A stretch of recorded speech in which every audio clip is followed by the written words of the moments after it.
On Saturday the 17th of September in 2011, a 25-year-old man named Michael Bell Jr. was picked up by a highway patrol officer after running out of gas just outside of the small town of Firebaugh, California. He was then given a ride to the nearest gas station and they dropped him off at around 3:15 in the morning, assuming that he would fill up his tank and be on his way. However, to everybody's surprise, Michael was never seen again.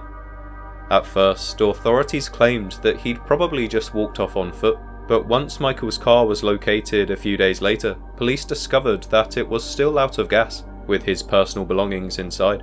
But to add further suspicion, back at his apartment in Los Angeles, food had been left to spoil in the microwave, and his cell phone was also retrieved, meaning his decision to leave was most likely involuntary.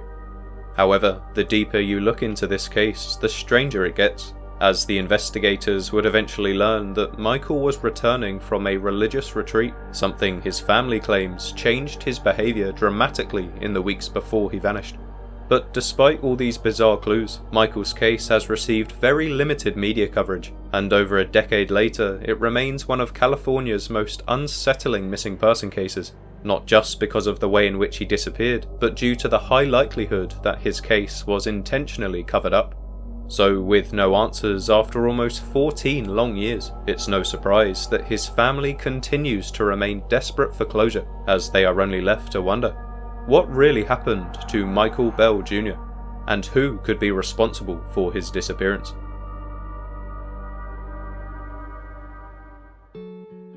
Michael Darnell Bell Jr. was born on the 26th of January in 1986 in Cleveland, Ohio, and by all accounts, he was a warm, thoughtful child who carried that caring nature into adulthood. Michael went on to attend Michigan State University, where he played football and earned a degree, balancing athletics with academics before setting his sights on a new chapter in California. Described by family and friends as good-hearted, outgoing and driven, Michael moved to Los Angeles after college, where he settled in Highland Park and started a small non-profit aimed at housing homeless children, a powerful testament to his compassion and community spirit. Michael was also a father, a devoted dad to a young son, with family at the centre of his world. Those who knew him say he had a magnetic smile and was always ready to help someone in need. But around 2010, something began to shift. Michael started exploring new spiritual ideas. He was reading more, asking deeper questions, and gradually distancing himself from old routines. That's when he began associating with a religious group based in Los Angeles, who for legal reasons I will refrain from mentioning by name. Family members say it wasn't like him to become infatuated with a fringe community, but at the time he seemed intrigued by their teachings for one reason or another. It's still not clear exactly when the connection became serious, but eventually Michael began attending services regularly and spending more time with members of this group. But outside of his personal interests, Michael was always first and foremost a family man, so in early September of 2011, he had spent some time in LA with his sister, who had been visiting for a few days, before giving her a lift to the airport for her return flight home to Cleveland. Michael was also preparing for a trip to Cleveland himself in the following days, where he was scheduled to meet with his non-profit's board and spend time with the rest of his family whilst he was in the area. However, these plans would unfortunately never come to fruition, as just a few days before the trip, Michael's mother would speak with him for the final time, as he would disappear into thin air on that fateful day in 2011.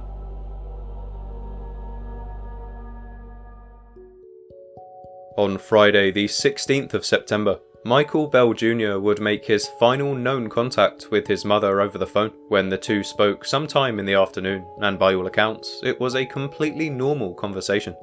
Michael was reportedly in good spirits and even confirmed that he'd be flying to Cleveland just a few days later to spend some much needed time with the family. But after that call ended, there was nothing. No follow-up texts, no check-ins, no updates. And for someone like Michael, who was known to stay in close contact with his loved ones, it became clear that something was wrong. His family tried not to panic at first, hoping maybe he was just busy or that something important had come up, but as the hours passed with still no word, the concern for his well-being began to intensify. So, as the silence continued into Saturday night, the unease had continued to grow. But unbeknownst to his family, at around 2:45 AM that morning, Michael had been picked up by California Highway Patrol officers after his car had run out of gas along Interstate 5, 4 hours north of his home in Los Angeles. He reportedly told the officers he had just left a religious service and asked to be dropped off at a Chevron gas station on West Panoche Road. From there, he was last seen walking toward the restroom area, which was captured by patrol officers, but this would be the last time anyone would lay eyes on Michael Bell Jr.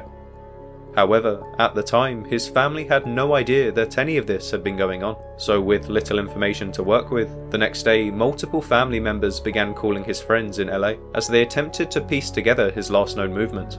But despite their efforts, Michael's family were only left with confusion, as there were no signs that he'd made it to Cleveland and no evidence that he'd even bought a plane ticket.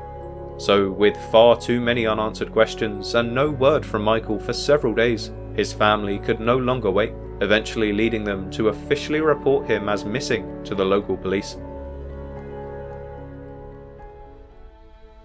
On Tuesday the 20th of September, 4 days after anyone had last seen or heard from him, the Los Angeles Police Department would receive a call from a grieving family who were concerned for their loved one. It had now been nearly 100 hours since his last phone call with his mother, and even longer since anyone had physically seen him. And for a man as reliable and communicative as Michael, the silence wasn't just concerning, it was terrifying. His mother Yvonne was adamant that this was not a situation to brush off. She explained how her son was a responsible man and not the kind of person to vanish without communication. So, with their concerns being taken seriously, investigators launched an initial inquiry, starting with Michael's known routines and recent plans. But as they started to gather evidence back at the office, Michael's family decided to take it upon themselves to visit his Highland Park apartment, where the first unsettling clue was discovered. Inside, the lights were on, the microwave door was open with food still sitting inside, and his cell phone had been left behind as well, as if he'd stepped out in the middle of something and never returned. But as strange as that was, it was only the beginning, as when detectives started tracing his last known whereabouts, this is when they learned that in the early morning of September 17th, just a day after his last phone call, Michael had been picked up by the California Highway Patrol officers along Interstate 5, near the small remote town of Firebaugh. The police officers were then told about how his car had run out of gas, and how he had mentioned to the officers that he'd just left a religious service, before asking them to drop him at a nearby Chevron gas station, to which they obliged, before driving off, assuming he would fill up his tank and be on his way. However, when authorities reviewed the body cam footage and dashcam records from that early morning encounter, they began to notice something odd. In the footage, Michael looked dazed, maybe even disoriented, and despite being in the middle of nowhere, he never once mentioned needing help to get home. He didn't call a friend, he didn't request a tow, he just walked away into a nearby restroom, and for a man who was meant to be flying to Cleveland within just days, who had left his cell phone and belongings behind at home, this behaviour didn't make any sense. So, detectives decided to take a closer look at this religious group he mentioned, and they began retracing his digital footprint, looking for contacts, messages, or anything pointing to where he had gone after stepping out of that Chevron restroom. And that's when they stumbled across something that would turn the entire case on its head, when an unexpected connection would raise even more questions about who Michael had really been with that day, and why nobody had come forward.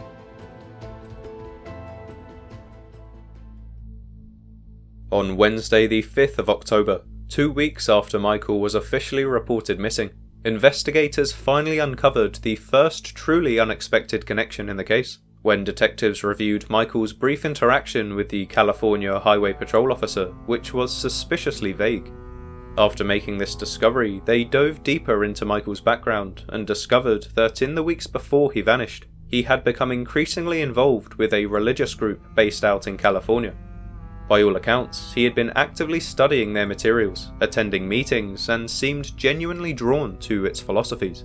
So, keen to uncover further details about his affiliation with this group, detectives began combing through emails, phone logs, and online forums, where they uncovered a disturbing pattern of unknown phone calls from a number associated with a religious facility in Central California, as well as sporadic social media messages commenting on spiritual retreats held in the Fresno area.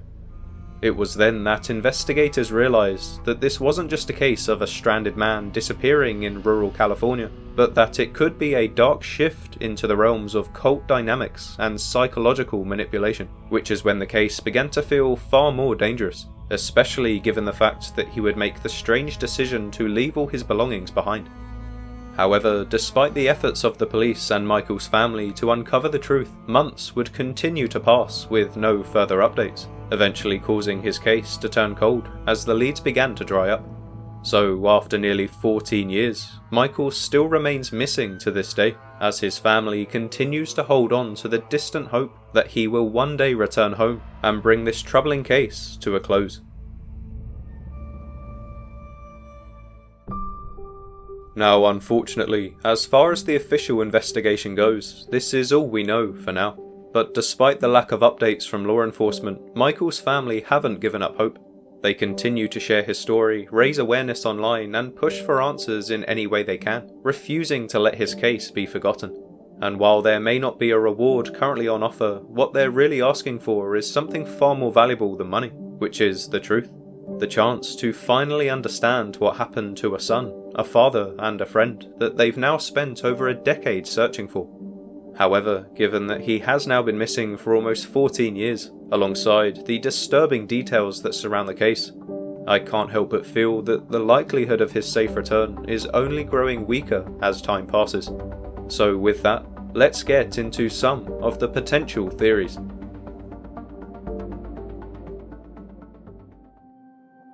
Now, if you're familiar with my channel, then you'll know that at this point in the video I usually begin to explore some of the more commonly discussed theories, in an attempt to bring further attention to the case and to keep the conversation alive. But I do want to acknowledge that these theories can be deeply upsetting to hear, especially for those who are close to the victim, so I'll do my best to tread carefully by refraining from going into any graphic details. So with that being said, one theory that has continued to gain traction over the years is the strong possibility that Michael Bell Jr. may have been the victim of foul play. While the exact timeline of his disappearance remains unclear, we do know that Michael had been in regular communication with his mother during the week he vanished, and he had even spoken to her the day before he disappeared. But after that final conversation, all communication just stopped, meaning something suspicious must have occurred. Some followers of the case believe that something may have happened to Michael shortly after that phone call, possibly while he was on his way to meet up with someone. Though police have never confirmed the names of any persons of interest, it's been speculated that someone within the religious group he was connected to may have played a role in his disappearance. There were also conflicting accounts early on regarding whether Michael left on foot or by car, which only added more confusion. There has been discussion online about the possibility of Michael being captured on surveillance cameras leaving his apartment at 3 PM, just 12 hours before he disappeared, but I've been unable to verify this information. However, if it's true, then this would be incredibly important to take into consideration. But what makes this theory even more alarming is the fact that despite multiple searches and public appeals, Michael's body has never been found, and no credible trace of him has surfaced. Not even a single confirmed sighting after he was dropped off at the gas station.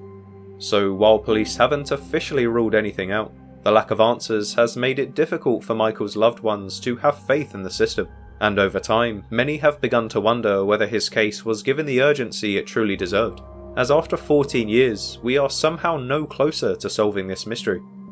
However, in my personal opinion, the lack of urgency in Michael's case might not just be the result of accidental police incompetence, but it could be the result of voluntary neglect as a means of protecting someone. So, if for argument's sake, we attempt to explore this theory, who could be that guilty suspect? Well, another theory that people have begun to explore online is the possibility that Firebaugh, California could be considered a sundown town, due to its strikingly low black population and its reputation as a small tight-knit community, where outsiders might not be welcomed and secrets can be kept under wraps. According to recent census data, Firebaugh's population is overwhelmingly Hispanic and white, with only a tiny fraction identifying as black or African American. For Michael Bell Jr., a young black man, this means he would have likely stood out in a place like Firebaugh, potentially making him more vulnerable to prejudice or hostility from some residents. Many small towns across the US have developed unofficial rules or social codes discouraging or outright forbidding black people from being present after sunset, a concept that was supposed to be left in the past, but has arguably become increasingly more prominent in today's society. So, given the slow progress and lack of leads in Michael's case, it is speculated that this dynamic might have played a role. If Firebaugh retains any traces of that Sundown Town mentality, it's possible Michael's presence there, especially at night, put him at risk of a dangerous encounter, which could have contributed to his disappearance. But before I get too carried away, I feel it's important to emphasise that there is currently no concrete evidence linking Michael's case directly to any racial bias or Sundown Town practices in Firebaugh, and this is simply a theory based on online statistics. But I must say that this idea does raise necessary questions about how racial bias could have impacted the investigation, especially if the local residents held back evidence as a means of protecting their own. However, ultimately what matters most is that Michael Bell Jr. and his family deserve thorough answers, so if there are any long-standing biases or unspoken rules within Firebaugh's community which could be hindering justice, then it's something that must be addressed publicly to prevent another disappearance from fading into silence. But with that being said, taking a step away from this theory to consider some of the other possibilities, if Michael's disappearance wasn't the result of a local resident, then who else could have been responsible? Well, according to Michael's friends, one aspect of his life that stood out in the months before his disappearance was his involvement with a religious group he had joined shortly before he went missing. While details about the organisation remain limited, it's been confirmed by his family that Michael had recently become more withdrawn and deeply immersed in the group's teachings, so much so that it had begun to change aspects of his personality. Now, there's no concrete evidence to suggest the group was directly involved in his disappearance, but some theorists have pointed to the timing as suspicious. After all, Michael had only been connected with them for a short period of time, and yet, according to those around him, the transformation in his behaviour was quick and uncharacteristic. There have also been rumours floating around that Michael may have been planning to distance himself from this group, or had at least begun to question certain beliefs or practices, possibly putting him at odds with more senior members. So if this is true, then it's not impossible to consider that someone in the group may have seen him as a liability. After all, according to the highway patrol officer who picked him up that night, Michael admitted that he didn't enjoy the retreat. To take this theory a bit further, some have speculated that after confiding in someone about wanting to leave, that this conversation may have reached the wrong ears, leading to a confrontation that spiraled out of control. This would explain his sudden decision to abandon his apartment, leaving behind his cell phone and food in the microwave. However, what weakens this theory is the lack of formal investigation into the group itself. To this day, no public statements have been made by members of the organisation, nor has any law enforcement action been taken to question or clear them. So while this theory remains a strong one in the eyes of the public, it continues to live in the realms of speculation, at least for now. But despite this, many continue to wonder why more hasn't been done to look into them, and whether investigators truly explored this angle as thoroughly as they should have, perhaps due to an affiliation with the investigating police or the highway patrol officers. However, on a slightly different note, the lack of answers in this case has also led some people to ask whether this hesitance to pursue difficult leads might be part of a larger systemic problem, one that reflects how missing black men are often overlooked and denied the same investigative resources as others. After all, the guilty suspect could just be a local resident that spotted Michael that night and took his life. And yet, if this was true, the police would have no idea who this person was, despite the fact that there could be a killer on the loose in Fresno County. So I truly hope, for the sake of everyone involved in this case, including the locals who live near the location that Michael disappeared from, that we do eventually get a conclusion, as I can't help but feel that there could still be a dangerous presence lurking in the small town of Firebaugh.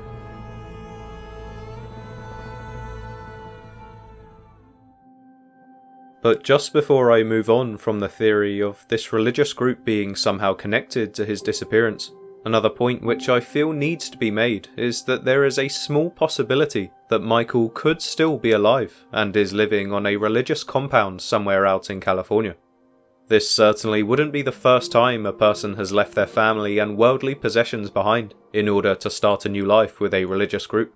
In fact, for most cults, it's typical that when you officially join, you agree to cut off all contact with your family as a means of control. So if Michael was really serious about this religious group he had been communicating with, then this could explain why he has been silent for so long. I actually covered a missing person case over a year ago about a man named Emilio Ghanem, which involved a cult that was based out in California of all places, and there was a strong belief that they could have kidnapped him after he decided to leave. If you're interested in this case, I'll leave a link in the description so you can check it out after this. But for the purposes of this video, the important detail to mention is that the cult have since refused to comment on their relationship with Emilio, meaning he remains missing to this day. So with this in mind, maybe a similar situation could have occurred to Michael Bell Jr. Perhaps he left by choice, or maybe he was forced. But either way, there is a small chance that he could still be alive somewhere in California, living out his days on a secure compound, unable to leave. But as with all of these theories, until we have concrete proof, there really isn't much more I can say outside of speculation. But as concerning as it may sound, if this theory was true, it would probably be the best case scenario, given the fact that it would mean Michael was still alive.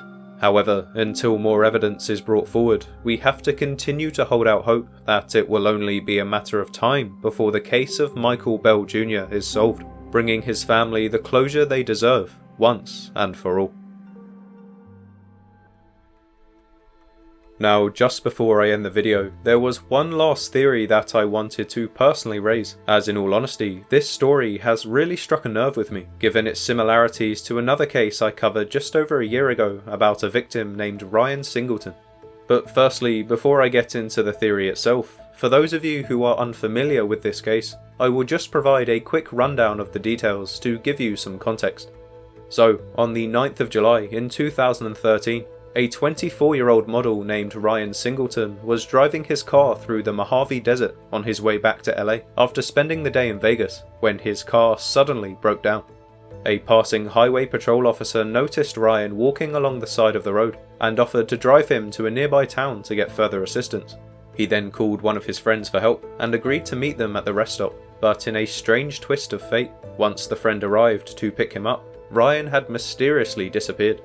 A missing person report was filed the very next day, but there would be no real updates in the case until almost 2 months later, when his decomposing remains were finally discovered in the middle of the desert. Initially, it was assumed that this was just a tragic accident. However, when the coroner's report came back a few weeks later, it was soon revealed that Ryan's body was missing at least 6 of its organs. But despite uncovering these terrifying details, after 12 long years of investigating, we are still awaiting a verdict from the police on what really happened that day, which feels hauntingly familiar when you compare this case to the disappearance of Michael Bell, as there are some glaring similarities that, in my opinion, are certainly worth exploring. Firstly, both Ryan and Michael were young black men at the ages of 24 and 25, who had solid relationships with their family and friends and bright futures ahead of them. But the detail that sticks out to me is that both men were supposed to be returning to Los Angeles when their cars broke down after running out of gas. And another eerily similar connection is that both men were picked up by local highway patrol officers who gave them lifts to the nearest gas stations before they would mysteriously disappear. However, the similarities do not stop there, as both men were deeply involved in personal transitions at the time of their disappearances. While Ryan was navigating a career shift and had just returned from an opportunity out in Vegas, Michael had recently joined a controversial religious group. These kinds of major life changes often raise red flags in missing person cases, yet in both instances, authorities seemed quick to downplay any potential risk, initially suggesting that the men may have simply walked away voluntarily. But the final nail in the coffin, in my opinion, is the uncomfortable but necessary question of racial bias that must be addressed. In Ryan's case, his family fought for weeks to be taken seriously, with many feeling that if he was of a different racial background, the urgency and scale of the search would have looked very different. And unfortunately, Michael's case suffered the same response: limited media attention, slow-moving updates, and minimal pressure applied in the early days of the investigation. So, when we look at these cases side by side, it becomes clear that these are not just isolated incidents. but that there is a disturbing pattern emerging where young black men can go missing, only for their cases to be misclassified or fall through the cracks. So, until we start acknowledging these patterns and treating every missing person case with the same intensity, regardless of race or background, I fear that we'll continue to see stories like Ryan's and Michael's go unanswered, and I think we can all agree that this is something we simply cannot allow. Because the truth is, behind every one of these cases is a family who is grieving and holding on to hope. So we have to do everything in our power to make sure that their voices are heard, in order to ensure that cases like these do not become just another story left unsolved. Anyway, on that note, I think I'll leave this video here. But as always, if you have any other theories of your own which you think may help explain what really happened to Michael Bell Jr. or Ryan Singleton, please leave your ideas in the comments down below and I'll do my best to get back to you. But until next time, thank you so much for watching, and make sure to subscribe to the channel for updates on these stories. Also, if you found this video interesting, feel free to check out the playlist on screen now, which covers the many other cases of young men who continue to disappear across America, never to be seen alive again.